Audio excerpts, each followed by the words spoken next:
Shalom, queridos hermanos. Esta noche vamos a estar hablando acerca de la profecía más fascinante de las Sagradas Escrituras, las 2300 tardes y mañanas. Y en el libro de Daniel capítulo 8, el profeta tiene una visión junto al río, en el río Ulai. Nosotros lo podemos encontrar en el libro de Daniel capítulo 8.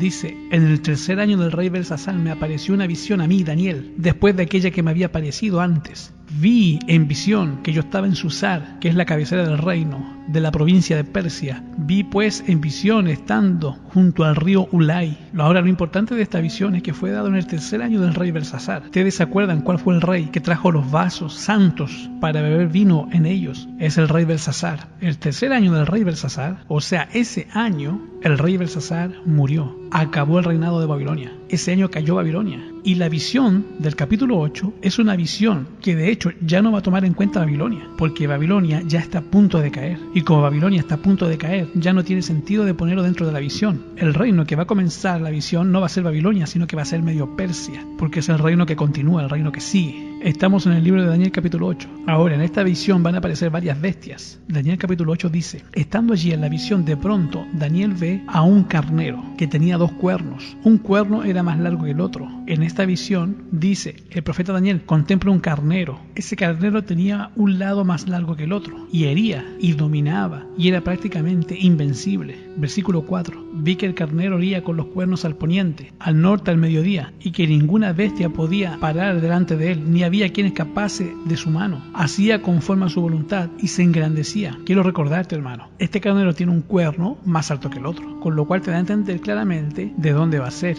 Va a ser Medio Persia. Ahora, ¿por qué Medio Persia? Porque Medio Persia tenía 2 reinos. Era el reino de Media y el reino de Persia, uno más fuerte que el otro. Sin embargo, siempre estaban unidos. Entonces encontramos al carnero. Ese es el primer elemento. La pregunta es: ¿por qué no aparece Babilonia como las otras visiones? Porque Babilonia estaba a punto de caer. Le faltaban meses para caer. Y como ya iba a caer, ya no era un factor de poner la visión. Daniel capítulo 8, verso 5. Y estando yo considerando, he aquí un macho cabrío que venía de la parte del poniente, sobre la haz de toda la tierra, el cual no tocaba la tierra, y tenía aquel macho un cuerno notable entre sus ojos. Ahora es interesante que lo presentara como viniendo del poniente, porque precisamente si tú te ubicas en la posición de Persia y Media, ¿hacia dónde venía Grecia? Tú te vas a dar cuenta que Grecia venía del oeste, o sea del poniente. Y Grecia llega representado por un macho cabrío, pero no es un macho cabrío normal, no es una cabra normal. Esta cabra tiene un solo cuerno, y este macho cabrío pelea contra el carnero y lo vence,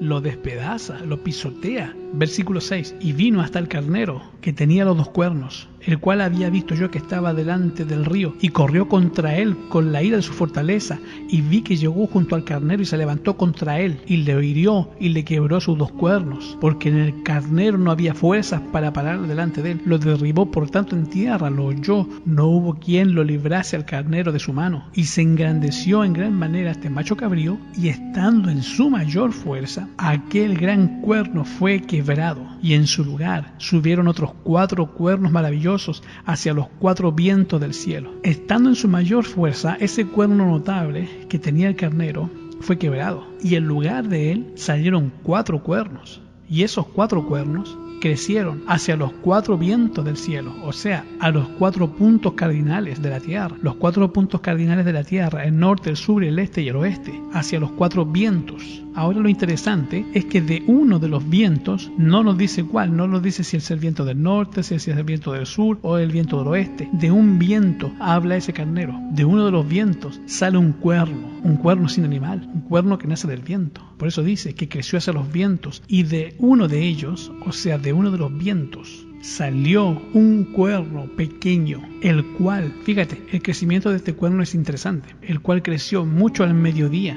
y al oriente y hacia la tierra deseable. Entonces estamos hablando de un cuerno que tiene un crecimiento terreno, un cuerno normal que sale de uno de los 4 vientos, que empieza a extenderse sobre la tierra. Los cuernos representan autoridad, poderío, y ese cuerno empieza a crecer sobre la tierra y se va hacia la tierra deseable. Pero una vez que está por ahí, el cuerno deja de crecer horizontalmente y ahora el cuerno comienza a crecer verticalmente, hacia arriba. Mira lo que dice la escritura sobre ese cuerno. Verso 10: y se engrandeció hasta el ejército del cielo, y parte de las las estrellas del cielo echó por tierra, y las pisoteó. Aún contra el príncipe de la fortaleza se engrandeció, y de él fue quitado el continuo, y el lugar de su santuario fue echado por tierra, y el ejército le fue entregado a causa de la prevaricación sobre el continuo, y echó por tierra la verdad, e hizo cuanto quiso, y le sucedió prósperamente. Ese poder que echa por tierra el continuo, mira, en algunas versiones aparece la palabra sacrificio, pero si ustedes se fijan, la palabra sacrificio aparece con unas letritas diferentes. En algunas versiones ya definitivamente no viene la palabra sacrificio, porque la palabra sacrificio es una palabra agregada, no viene en el original. Esa palabra no debe de existir en la Biblia. La palabra que aparece ahí es la palabra tamid y se acabó. Tamid quiere decir continuo, el continuo, el tamid. De él fue quitado el continuo y se le pone la palabra sacrificio. Eso está agregado. Y la pregunta es, ¿por qué le pusieron la palabra sacrificio? Porque los traductores no entendían el santuario. Los traductores no entendían el asunto del juicio. Y la palabra continuo no es un sustantivo, es un verbo. Es el verbo continuar. Estamos hablando de continuar. Y ellos dicen, ¿en qué forma continuar? Mira, lo vamos a usar entonces como sustantivo, porque no tiene aplicación. Tiene que tener un sustantivo para que sea un calificativo. Entonces ellos dicen, ¿continuo qué? Bueno, lo único que les ocurrió fue el continuo sacrificio. Entonces le pusieron sacrificio ahí, pero eso está agregado. Ahora nosotros sabemos, hermanos, que el ataque fue contra el santuario y fue contra el continuo. Este poder que sale de Roma, porque Roma es el cuarto reino que está sobre la tierra, Roma es el que se extiende horizontalmente, pero hay un momento en que Roma cambia su poder horizontal y lo convierte en un poder vertical, y ahí es donde entra el cuerno pequeño, y ahí es donde ese cuerno ataca al santuario. ¿Y cómo puede atacar al santuario? Nosotros lo entendemos porque sabemos para qué sirve el santuario. ¿Para qué sirve el santuario, hermanos? Sirve para explicar cómo es el plan de salvación. Ahora, ¿cuál es la forma en que esta institución atacó al santuario? Bueno, si tú llegas y tienes la capacidad de hacer propaganda y tienes la capacidad de hacer que la gente crea que tú eres el representante de Yahweh en la tierra, pero entonces les mueves los muebles del santuario y los conviertes y los confundes y los desordenas, ahora sí las personas no saben cómo salvarse porque tú les cambiaste el santuario. Y ahora lo que le dicen a la gente, que lo primero que tienen que hacer para salvarse es bautizarse, y le mojan la cabecita, y ese niño no creyó nunca. Ya te está atacando el santuario, ya te movió el sentido de los muebles. El primer mueble era el sacrificio, que representa creer en Yahshua HaMashiach. Pero ahí no, aquí lo bautizan siendo bebé, ya atacó el santuario, se fue contra el cielo. ¿Y quién inventó esa doctrina? La Roma, que creció primero como horizontal y luego se fue contra el cielo. Y está atacando el continuo, y está atacando el santuario. ¿Por qué? Porque el lugar santo era el lugar que tú ibas de continuo, ibas todos los días al lugar santo para encontrarte con Yahshua. Ahora ellos te dicen, no, tú no tienes que ir al santuario, tú tienes que ir con el sacerdote a comulgar y a confesarte, y atacan al continuo y destruyen el santuario, y la gente se le olvida el plan de salvación, y ahora la gente no sabe cómo salvarse. Ahora la gente cree que para salvarse tienen que ir con el sacerdote, y el sacerdote les dice qué tienen que hacer para salvarse. Le dice, ok, vas a rezar 10 Ave Marías y 20 Padre Nuestro, y con eso se te quita el pecado. ¿Y quién dijo que se quita el pecado? Eso fue un invento. Y si tú quieres que te perdonen, tú tienes que ir con la mamá de Yahshua y ella te va a perdonar. Así es lo que dicen. En vez de ir a Yahshua, porque Él es el intercesor, Él es el sumo sacerdote, es el Cohen Gadol. Versículo 11. Aún contra el príncipe de la fortaleza se engrandeció, y por él fue quitado el continuo, y el lugar de su santuario fue echado por tierra. Y le fue entregado un ejército a causa de la prevaricación del continuo, y echó por tierra la verdad. Hizo cuanto quiso, y prosperó. Llegó a ser lo más poderoso que hay en la tierra. Y oí a uno de los santos que hablaba, y a otro de los santos les dijo, al que hablaba, ¿hasta cuándo durará la visión del continuo y la prevaricación desoladora que destruye el santuario y al ejército para ser pisoteado? Y él le dijo, hasta 2300 días de tarde y mañana, y el santuario será purificado. Y ahí queda el profeta Daniel en esa visión. Entonces él pide que venga alguien a mostrarle la visión, y aconteció que Daniel estaba mirando lo que estaba viendo allí, y él buscando, tratando de entender lo que se encontraba, y oyó una voz que estaba en las riberas del Ulai que gritó, Gabriel, verso 16, dice, enseña la visión a este. Entonces vino Gabriel y le explica la visión. Versículo 19. Y dijo, he aquí yo te enseñaré lo que ha de venir en el fin de la ira, porque el tiempo se cumplirá. Te voy a enseñar, te voy a decir lo que va a ocurrir hasta el fin de la ira. O sea que esta es una visión que va de la época de Daniel ¿hasta cuándo? Hasta el fin de la ira, hasta el final de la historia humana, hasta que se acabe la historia humana. Te voy a decir lo que va a ocurrir desde aquí hasta que se acabe la historia humana. Te la voy a explicar. Versículo 20. Aquel carnero que viste, ¿se acuerda del carnero? Que tenía un cuerno más alto que el otro. El ángel lo dice claramente. Mira, vamos a verlo. Aquel carnero que viste que tenía cuernos son los reyes de Medo-Persia. El mismo ángel dice quiénes son. ¿Quién es el carnero? Medo-Persia. Medo-Persia reina sobre la tierra. Eso es historia, hermano. Tú vas a cualquier enciclopedia y la vas a encontrar ahí, te seleccionas y está ahí históricamente. Medo-Persia es un reino que existió, y recuerda que Daniel vio esta visión antes de que Medo-Persia reinara. Entonces dice, el ángel, este carnero que tú viste ahí, que tiene un cuerno más alto que el otro, como el oso que tenía un lado más alto que el otro, o como los pechos de plata que seguían después del oro, es el reino de Medo-Persia. Medo-Persia comienza a reinar desde el 538 antes del Mashiach.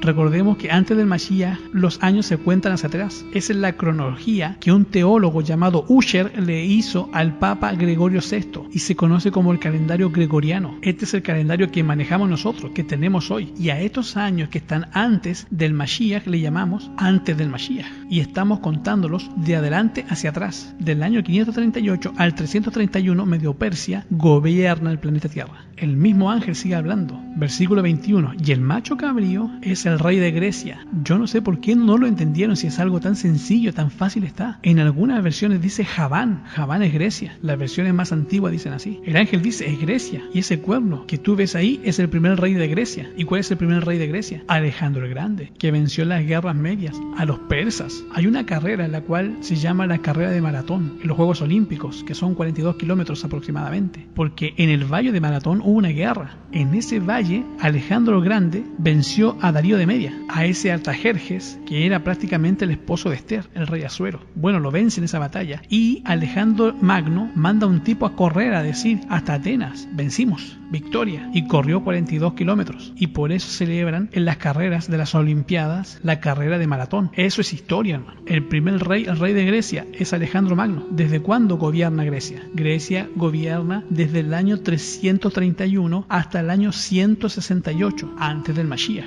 Ya sabemos quién es ese cuerno. Ahora el mismo Malaj, el mismo ángel explica, vamos a verlo, versículo 22, ese rey primero que fue quebrado. Ustedes saben que Alejandro Magno muere a la edad de 33 años y este hombre se muere. Entonces los 5 generales del rey Alejandro el Grande comienzan a tratar de llevar o unificar el imperio que el Alejandro el Grande había conquistado. Me refiero a sus grandes generales, Seleuco, Lisímaco, Ptolomeo, Casandro y Antígono. Antígono quería que el reino permaneciese unido y que se nombrara un nuevo rey, pero los otros 4 no estaban de acuerdo. Entonces comienza una guerra, especialmente con 2 de ellos, y finalmente ellos eliminan a Antígono y dejan el imperio en 4 y lo dividen en 4 reinos. Y dice, y sucedieron 4 en su lugar. Históricamente estamos hablando 500 años. Yahweh ya le estaba diciendo al profeta Daniel lo que iba a ocurrir. Sucedieron 4 en su lugar. Significa que 4 reinos van a dividir esa nación, mas no por la fortaleza del primero. Y al cabo del imperio de estos, cuando se cumplan los prevaricadores, se levantará un rey al tiro, de rostro, entendido en dudas, cual su poder se fortalecerá, mas no va a ser porque tenga fuerza él, sino porque alguien le va a ayudar a fortalecerse, y perseguirá al pueblo de los santos, y con su sagacidad hará prosperar el engaño, con su mano y su corazón se engrandecerá, y con paz, hablando de paz y hablando de amor, va a matar a 53 millones de personas muertos por el papado, en el nombre del Mashiach. Y el ángel estaba hablando de que iba a ser con paz, con shalom, destruirá a muchos, y contra el príncipe de los príncipes se levantará, o sea, contra Yahshua HaMashiach. Y la visión de la tarde y la mañana, o sea, de los 2300 días de los que te hablé, es verdadera. Tú guarda la visión porque es para muchos días, faltan muchos años. Y yo, Daniel, me enfermé y estuve enfermo varios días, estuve haciendo el negocio del rey, mas estaba espantado de la visión y no había quien me la pudiese explicar porque estaba muy al futuro. Ahora, después de Grecia, el imperio que viene es Roma. Esos 4 cuernos ya los describimos, que son Seleuco, Lisímaco, Ptolomeo y Casandro, que se levantaron contra los 4 puntos cardinales. Y ese cuerno que crece primero horizontalmente representa a Roma. Roma domina el mundo. Roma comienza a reinar aproximadamente en el 168 antes del Mashiach y se va hasta el 476 después del Mashiach, 500 años después del Mashiach. Pero dentro de ese periodo Roma comienza a debilitarse. Se hace, vamos a decirlo así, se hace cristiana desde el 331. El emperador Constantino se hace cristiano y a partir de desde ese momento Roma ya no tiene tanto interés en la tierra, ahora quiere atacar al cielo. Entonces Roma comienza a tener poder sobre la tierra, y estamos hablando de un poder religioso sobre la tierra. Entonces Roma cambia su táctica. Desde el 538 hasta el 1798, Roma papal dominó el mundo. A esa época le llamamos la época del oscurantismo, la Edad Media, la época en que el papado domina la tierra, la época en que se prohibió el estudio de las artes, la época en que se prohibió que la gente estudiara, cuando los reyes tenían que ir con el papa para que los coronara, porque prácticamente el papa era el centro de todo, nada se hacía sin él, la religión era lo único que había, la gente si quería estudiar tenía que ser o abogada o clérigo, y si no, no estudiaba nada. Se prohibió la lectura de la Biblia. La gente en que en la época prácticamente tenían que ir a la iglesia para salvarse.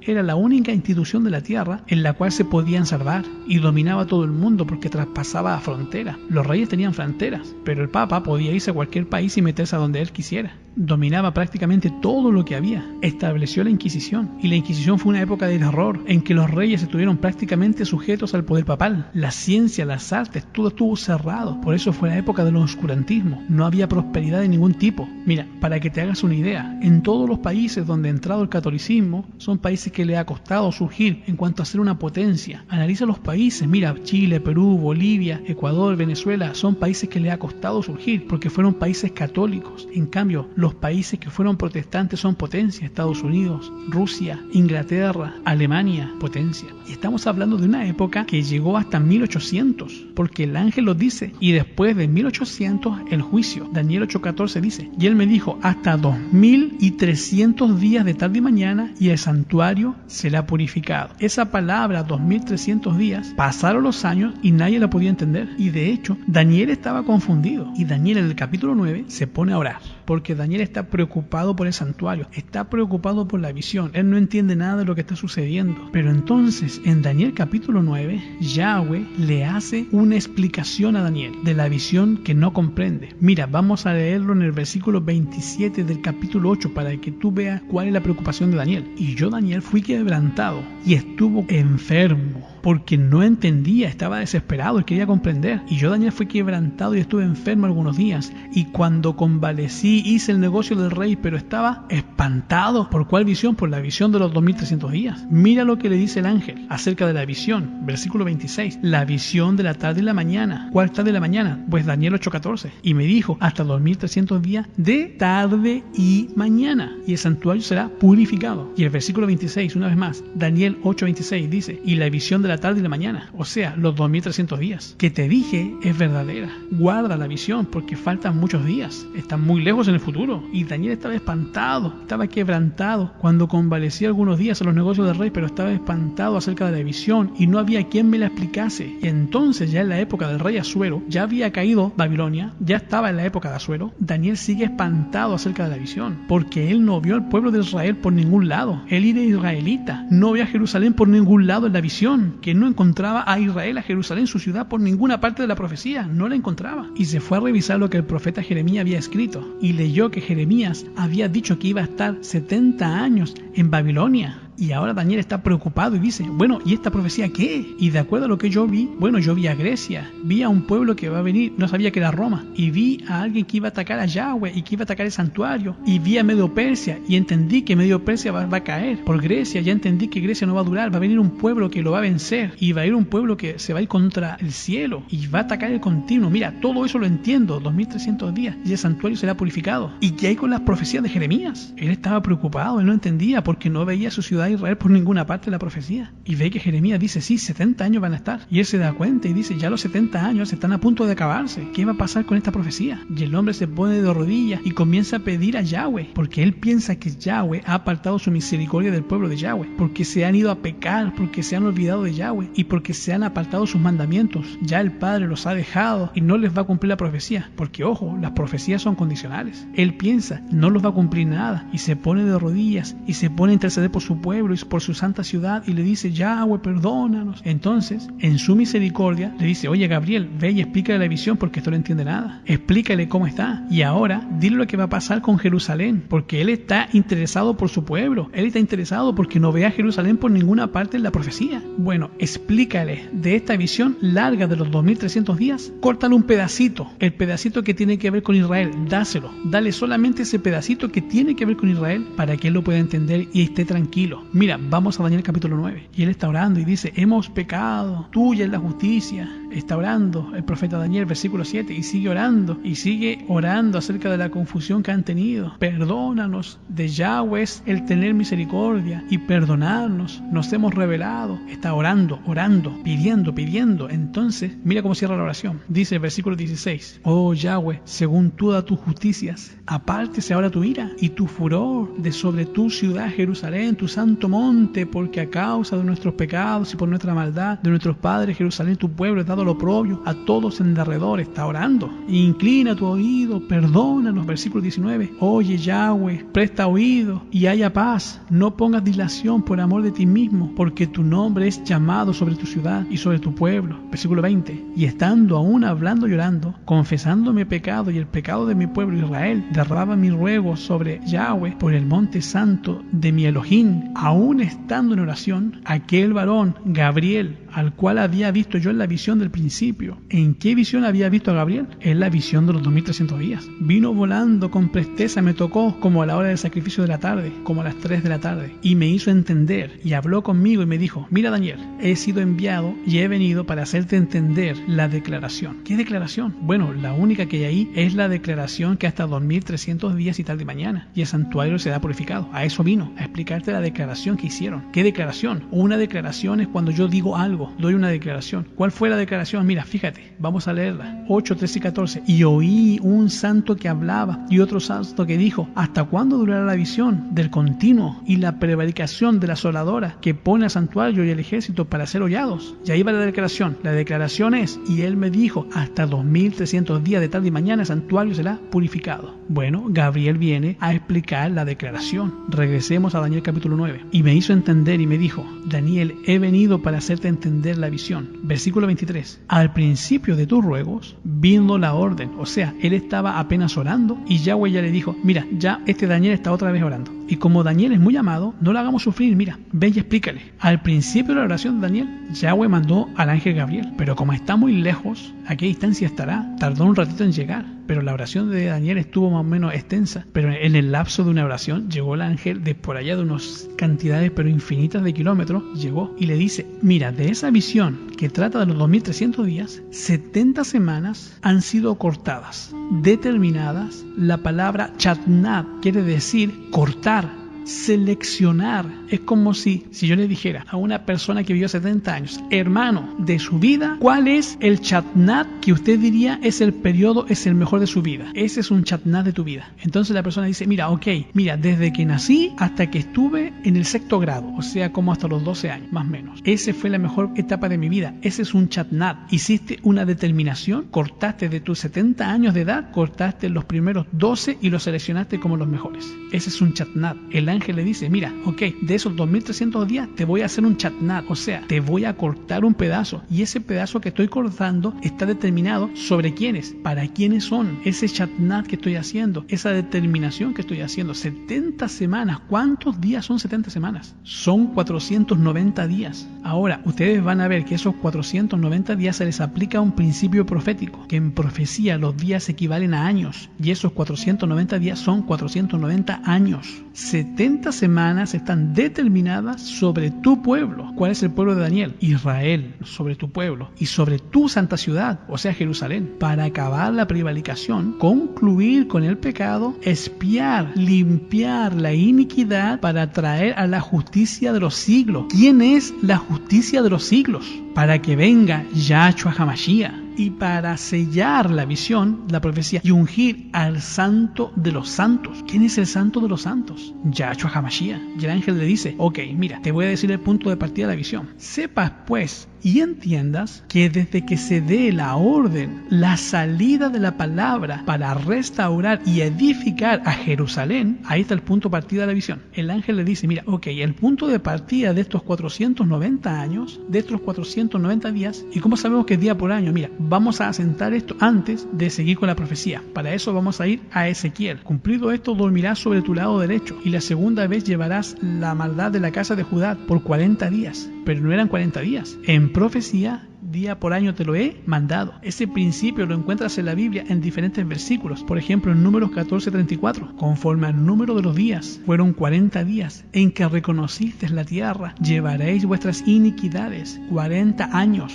Un año por cada día. ¿Cuánto por cada día? Un año. Estos 490 días equivalían ¿a cuánto? A 490 años. De hecho, el ángel le dice que los 2300 días iban a ser para mucho tiempo y que llegaba hasta el fin de la ira. ¿Verdad que él dijo que llegaba hasta el fin de la ira? Entonces vamos a ubicarnos. Desde la salida de la orden para restaurar y edificar Jerusalén, ahí inicia la profecía. La profecía empieza cuando se da la orden para edificar Jerusalén. Eso ocurre en el 457 antes del Mashiach, cuando Esdras recibe la orden de Artajerjes, rey de Medo-Persia, recibe la orden para restaurar y edificar Jerusalén. Esa orden la encontramos en Esdras, capítulo 7, versículo 7. Y subieron con él a Jerusalén de los hijos de Israel y de los sacerdotes, levitas, cantores, porteros, en el 7º año del rey Artajerjes. Versículo 2 y 13. Artajerjes, rey de los reyes, a Esdras, sacerdote, escriba perfecto de la ley de Yahweh del cielo, salvación, etc. Mira, por mí, dice el rey Artajerjes, es dado mandamiento que cualquiera que quiere en mi reino del pueblo de Israel y de sus sacerdotes y levitas ir contigo a Jerusalén, que vaya para restaurar y edificar Jerusalén. Esa es la orden específica del rey Artajerjes en el 7º año de Artajerjes. Así que nos vamos a la historia a buscar el 7º año de Artajerjes. Y en la historia y en el calendario gregoriano, no estoy yéndome al hebreo, en el año 457 antes del Mashiach, el 22 de octubre del 457 antes del Mashiach es el 7º año de Artajerjes. O sea, es el año en que se da la orden para restaurar y edificar Jerusalén. Ese es el punto de partida de la visión de Daniel, el 7º año de Artajerjes. Este es el calendario que hizo un teólogo llamado Ussher para el Papa Gregorio, ahora basado en el historiador Ussher. Se da la orden para edificar y restaurar Jerusalén. Regresemos a Daniel. El ángel ya dijo desde dónde, hasta dónde vamos a regresar. Desde la salida de la orden para restaurar y edificar Jerusalén. Estamos en Daniel capítulo 9. Desde la salida de la orden para restaurar y edificar Jerusalén. Ya tenemos fecha. ¿Cuál es la fecha para edificar Jerusalén? Desde el 457 antes del Mashiach. Sepas pues y entiende. Fíjate cómo lo dice. No lo pudo haber dicho más revuelto, pero tenía que ser así para que Satanás no lo entendiera. Sepas pues y entiende que desde la salida de la orden para restaurar y edificar Jerusalén hasta el Mesías príncipe. ¿Hasta qué dijo? El Mesías príncipe. ¿Hasta que venga quién? Hasta Yahshua HaMashiach. Y yo no entiendo por qué los judíos siguen esperando que venga el Mashiach. Si Daniel lo dice clarísimo. Daniel dice, mira, de aquí a ahí tiene que venir el Mashiach, a menos que los judíos digan que Daniel es un falso profeta, que eso no lo van a aceptar nunca. Así que cualquier judío que sabe y dice que Daniel es un verdadero profeta, no puede negar que Daniel dijo cuándo iba a venir el Mashiach, porque ahí lo pone. Mira, lo dice claro. Sepa pues y entiende que de la salida de la palabra para restaurar y edificar Jerusalén, eso ocurrió en el 457, hasta el Mashiach príncipe. Ahí está el Mesías. Habrá, cuéntenlo, 7 semanas y 62 semanas. Ahora, ¿cuántos son 7 más 62? 69 semanas. De la salida de la orden, las 70 semanas que están acordadas del 457 hasta el Mesías príncipe, va a haber 69 semanas. ¿Cuántos son 69 semanas en días? 69 por 7. Cada semana trae 7 días. Y 69 por 7, ¿cuánto da?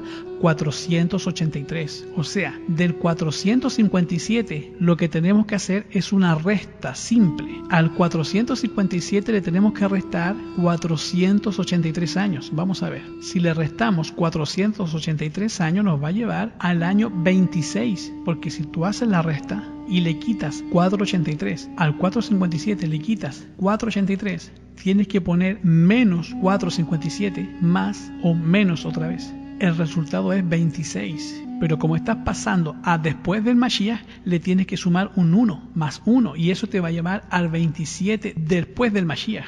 Ahora preguntarán, ¿por qué tenemos que sumar 1? Porque estamos pasando desde antes del Mashiach a después del Mashiach. Mira, te voy a dar un ejemplo. Siempre que tú hagas cualquier resta usando matemática, de antes del Mashiach a después del Mashiach, tienes que sumar 1, porque hay un fenómeno que es muy simple. Vamos a suponer que una niña nace el año 5 antes del Mashiach y cumple 10 años. ¿En qué año estaría viviendo? 5 menos 10, ¿a qué año llegaría después del Mashiach? Si hacemos la resta, 5 le quitamos 10, matemáticamente nos va a dar 5. Tú le pones menos 5 más 10, te da 5. Pero ahí viene el fenómeno, para que lo hagamos cada vez que nosotros veamos desde antes del Mashiach a después del Mashiach. ¿A qué año nos lleva? Al 6. ¿Por qué? Porque ella nació a la mitad del 5. Entonces no termina en el 5, termina en la mitad del 6. Por eso, cuando vayan de antes del Mashiach a después del Mashiach, tienes que sumarle 1. En este caso, no llegamos al 26. ¿Realmente llegamos a cuál año? Al 27 después del Mashiach. Mira, proféticamente,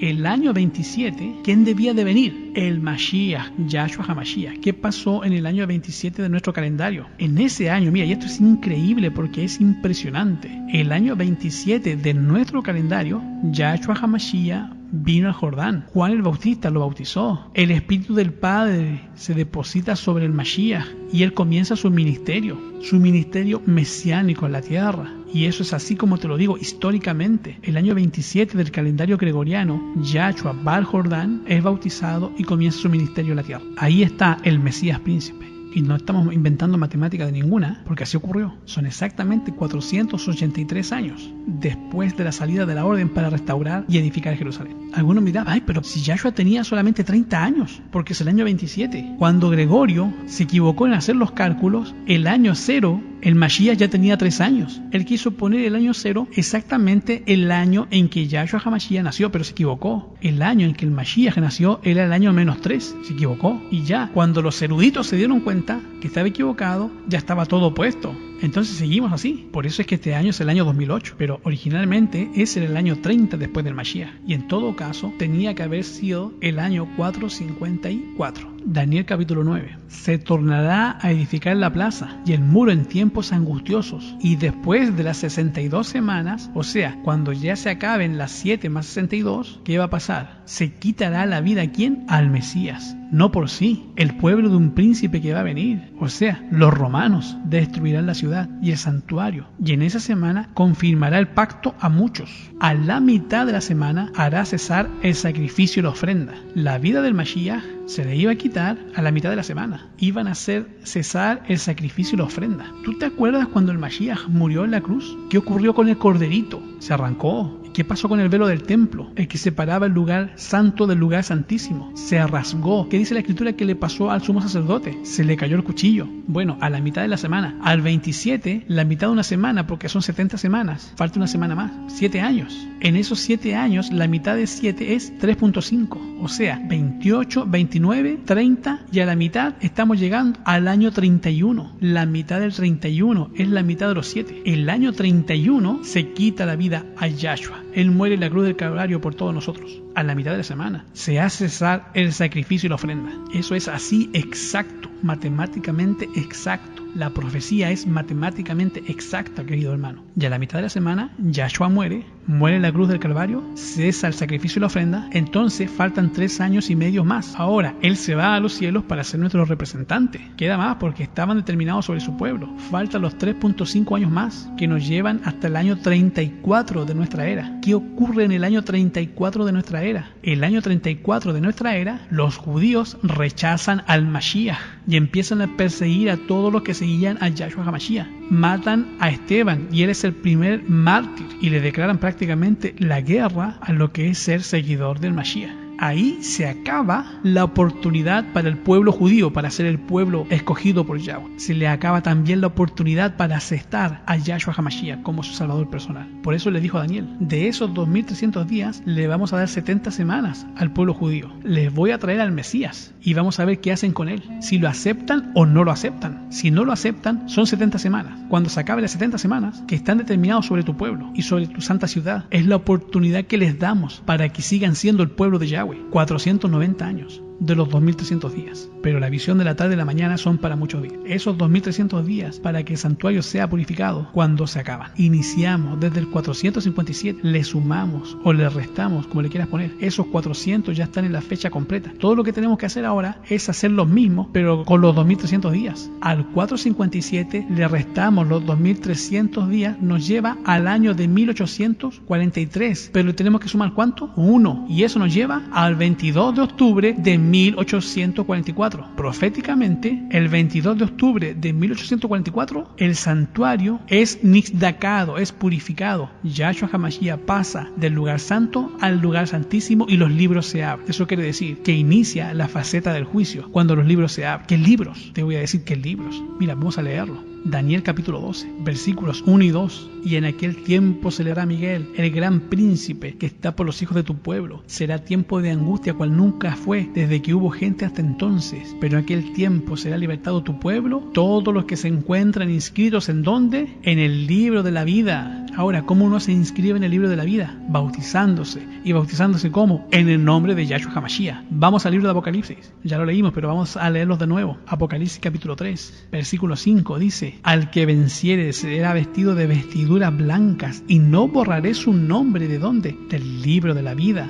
Y confesaré su nombre delante de mi Padre, delante de sus ángeles. Los voy a confesar, les voy a conseguir visa y pasaporte. Y cuando tenga lista la visa y el pasaporte, iré por él y me lo llevo. Vamos a ver otro. ¿Por qué se pierde la gente que se pierde? Vámonos a Apocalipsis capítulo 13, versículo 8. Y todos los que moran en la tierra le adoraron, cuyos nombres no estaban escritos ¿en dónde? En el libro de la vida del Cordero, del cual fue muerto desde el principio del mundo. Todos los que se encuentren inscritos en el libro de la vida tienen acceso a la salvación. Apocalipsis 20:15. Y el que no fue encontrado escrito ¿en dónde? En el libro de la vida fue echado afuera al lago de fuego. O sea, mejor hay que inscribirse. Apocalipsis capítulo 21, verso 27. Hablando de la nueva Jerusalén, no entrará en ella ninguna cosa sucia que hace abominación y mentira, sino solamente los que están inscritos ¿en dónde? En el libro de la vida del Cordero. El juez se sentó y los libros se abrieron. El 22 de octubre de 1844, el juez se sienta delante del concilio más importante del universo y los libros donde están anotados todos los que han hecho su solicitud para salvarse se abren. ¿Por qué? Porque el universo ya aceptó que el plan funciona y que todos los que estén inscritos en ese libro les daremos pasaporte. Entonces Yahshua pasa a la segunda etapa del juicio, lo que le llamamos el juicio investigador. Yahshua pasa ese juicio, se abren los libros y los seres humanos reciben visas y pasaportes. Eso es lo que él está haciendo desde el 22 de octubre de 1844. Cuando ese juicio termine, Yahshua viene por cada uno de nosotros para llevarse a vivir a todos los que tienen papeles para vivir para siempre. ¿Por qué el 22 de octubre de 1844? Bueno, esos son los 2300 días de tardes y mañanas. Tú y yo, querido hermano, estamos viviendo en la época del juicio investigador. Esto es la época del Yom Kippur, en la época del juicio anual, ese juicio que se hacía una vez al año. Por eso la gente que venía al santuario era gente que se bañaba ese día, era gente que la música era solemne, no era música de celebración como las músicas de esas iglesias de celebration con baterías y levantan las manos. No, era música solemne. Ese día los judíos se quitaban las joyas, se limpiaban la cara, iban exactamente como tenía que ser, personas sobrias, porque estaban en una época de juicio. Esas personas el día del Yom Kippur prefiguraban a las personas que somos tú y yo, que íbamos a vivir en la época del juicio. Tú y yo pertenecemos a un remanente que vive en la época del juicio y por eso nosotros tenemos normas de ética, de vestimenta, de forma de ser, de forma de actuar y de forma de pensar, porque es la Quejilá, el pueblo que vive en la época del juicio. La gente del del día del Yom Kippur prefiguraba lo que ellos hacían a un grupo que iba a vivir en esa época,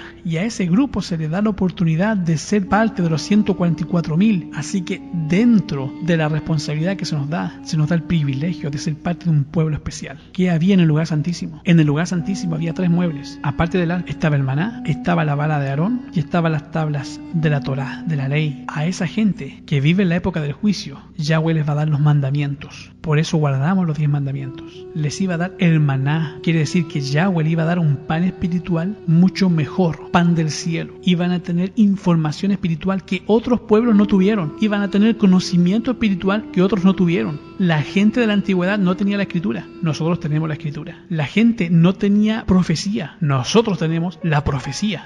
La gente no tenía mucho pan en la antigüedad. Nosotros tenemos pan de sobra. Información de sobra, tenemos profecía de sobra, entendemos las profecías, todo eso lo entendemos. ¿Por qué? Porque ese es el maná que se encuentra en el lugar santísimo.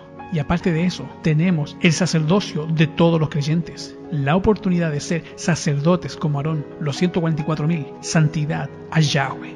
Por eso somos un pueblo especial, llamado para una misión especial. Queridos hermanos, tú y yo estamos viviendo en esta época de un juicio. No se nos dio a elegir. Nacimos solamente. Se nos dio a elegir la salvación, pero nos tocó vivir en la época del juicio. Esta es la responsabilidad que tenemos cada uno de nosotros, pero también es un privilegio.